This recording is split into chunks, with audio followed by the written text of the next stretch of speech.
നർത്തകൻ doctor ആർ.എൽ.വി. രാമകൃഷ്ണനെ Kalamandalam Satyabhama അധിക്ഷേപിച്ച സംഭവത്തിൽ പ്രതിഷേധം ശക്തം. ഓൺലൈൻ മാധ്യമത്തിന് നൽകിയ അഭിമുഖത്തിൽ രാമകൃഷ്ണൻ കാക്കയുടെ നിറമാണെന്നും കണ്ടുകഴിഞ്ഞാൽ പെറ്റ തള്ള സഹിക്കില്ലെന്നുമായിരുന്നു സത്യഭാമയുടെ പരാമർശം. യൂട്യൂബ് ചാനലിന് നൽകിയ അഭിമുഖത്തിലായിരുന്നു സത്യഭാമയുടെ വാക്കുകൾ.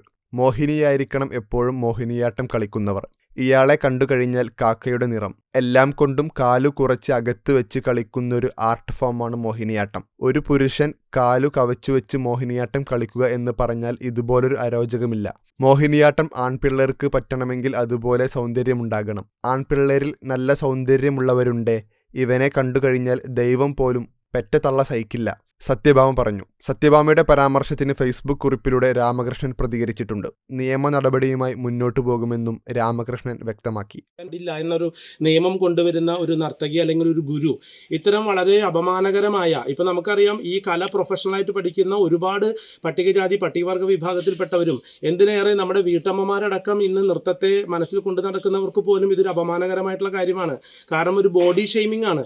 ഇപ്പോൾ വയറ് ചാടിയവനായാലും തടിയുള്ളവർക്കായാലും പൊക്കം കുറഞ്ഞവനായാലും കറുത്തവനായാലും നൃത്തം ചെയ്യാൻ പാടില്ല എന്ന് പറയുന്ന ഒരു സന്ദേശം നമ്മുടെ ഈ കലാ സാംസ്കാരിക രംഗത്തെ വളരെ അപമാനകരമായി കാണുന്ന രീതിയിലാണ് ഇവരുടെ ഈ പരാമർശം ഉണ്ടായിട്ടുള്ളത്. അതുകൊണ്ട് തന്നെ ഒരു വ്യക്തിപരം എന്നതിനപ്പുറം ഞാനൊരു സമൂഹത്തിൽ നിലകൊള്ളുന്ന ഒരു കലാകാരനാണ്. അതുകൊണ്ട് തന്നെ ഭാവി വാഗ്ദാനങ്ങൾ നമ്മുടെ ഇനി ഈ രംഗത്തേക്ക് പഠിച്ചു വരാനുള്ള മറ്റുള്ളവർക്ക് വേണ്ടി തന്നെ ഈ ഒരു കാര്യത്തെ നിയമപരമായി വളരെ ശക്തമായി നേരിടും എന്നുള്ള കാര്യം ഞാൻ തുറന്നു പറയുകയാണ്. പിന്നെ നമുക്കറിയാം നമ്മുടെ രംഗവേദിയുമായി ബന്ധപ്പെട്ടുകൊണ്ട് സംഗീത നാടക അക്കാദമിയിലുണ്ടായ വിഷയം. അങ്ങനെ നിരവധി പ്രശ്നങ്ങളിലൂടെയാണ് നമ്മൾ ഇതിലൊന്നും നമ്മുടെ അക്കാദമിക തലത്തിലുള്ള നമ്മുടെ ബിരുദങ്ങളൊന്നും ഇവർ പരിഗണിക്കാതെ വെറും വ്യക്തിപരമായിട്ട് എൻ്റെ നിറത്തെയും എൻ്റെ അല്ലെങ്കിൽ എൻ്റെ ശരീര സൗന്ദര്യത്തെയും എൻ്റെ കുലത്തെയും ഒക്കെ ആക്ഷേപിച്ചുകൊണ്ടാണ് ഇവർ ഇത്തരം ഉള്ള ചർച്ചകൾ കൊണ്ടുപോകുന്നത്. അപ്പോൾ ഇപ്പോഴും നമ്മുടെ ഈ സമൂഹത്തിൽ നിൽക്കുന്നൊരു സവർണ ചിന്താഗതിയുള്ള ആളുകൾ നമ്മുടെ സാംസ്കാരിക രംഗത്ത് നിലയുറപ്പിക്കുകയാണെങ്കിൽ വളരെ ഭീകരമായ അവസ്ഥയായിരിക്കും നേരിടുന്നത്. കലാമണ്ഡലം പേരോട് ചേർത്ത ഈ അഭിമന്യ ഗുരു എന്നെ നേരത്തെയും കലാമണ്ഡലത്തിൽ വെച്ച് ആക്ഷേപിച്ചിട്ടുണ്ട്.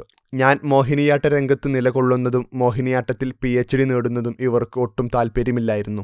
ഇങ്ങനെയുള്ള വ്യക്തികൾ കാരണം ഒരു പട്ടികജാതി കലാകാരന് നൃത്തരംഗത്ത് പിടിച്ചു നിൽക്കാൻ പറ്റാത്ത സാഹചര്യമാണ് ഇന്നുള്ളത്. ഇതുപോലൊരു ജീർണിച്ച മനസ്സുള്ളവരെ നിയമത്തിന് മുമ്പിൽ കൊണ്ടുവരിക തന്നെ ചെയ്യും, രാമകൃഷ്ണൻ പറഞ്ഞു.